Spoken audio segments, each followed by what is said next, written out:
नमस्कार मित्रांनो, आजचा अभंग आहे सकळ चिंतामणी शरीर, जरी जाय अहंकार समूळ आशा, निंदा हिंसा नाही कपट देहबुद्धी, निर्मळ स्फटिका जैसा. मोक्षाचे तीर्थ नलगे वाराणसी, येतो तयापाशी अवघी जने. तीर्थासी तीर्थ झाला तोची एक, मोक्ष तेणे दर्शने. मन शुद्ध तया काय करिसी माळा, मंडित सकळा भूषणासी. हरीच्या गुणे गरजताती सदा, आनंद तया मानसी. तन मन धन दिले पुरुषोत्तमा, आशा नाही कवनाची. तुका म्हणजे तो परिसाहुनी आगळा, काय महिमा वर्णू त्याची. या अभंगात संत तुकाराम महाराज म्हणतात, सकळ चिंतामणी शरीर, जरी जाय अहंकार समूळ आशा, निंदा हिंसा नाही कपट देहबुद्धी, निर्मळ स्फटिका जैसा.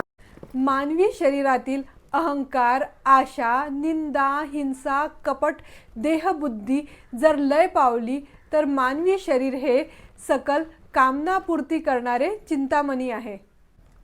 मोक्षाचे तीर्थ नलगे वाराणसी, येतो तयापाशी अवघी जणे. तीर्थासी तीर्थ झाला तोची एक, मोक्ष तेणे दर्शने. वाराणसी हे क्षेत्र मोक्षासाठी प्रसिद्ध आहे, पण ज्याचे मन व शरीर हे स्फटिकाप्रमाणे शुद्ध झाले आहे त्याला या क्षेत्राची आवश्यकता नाही. तोच तीर्थाचा तीर्थ होतो आणि लोक त्याच्याजवळ येतात.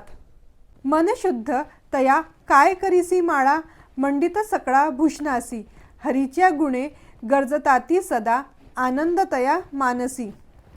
ज्याचे मन शुद्ध झाले आहे त्याला तुळशीच्या माळांची गरज नाही. तो हरिभक्ताच्या आभूषणाने सजलेला असतो, भक्तीच्या आनंदात डुबत असतो. तन मन धन दिले पुरुषोत्तमा, आशा नाही कवनाची. तुका म्हणजे तो परिसाहुनी आगळा, काय महिमा वर्णू त्याची.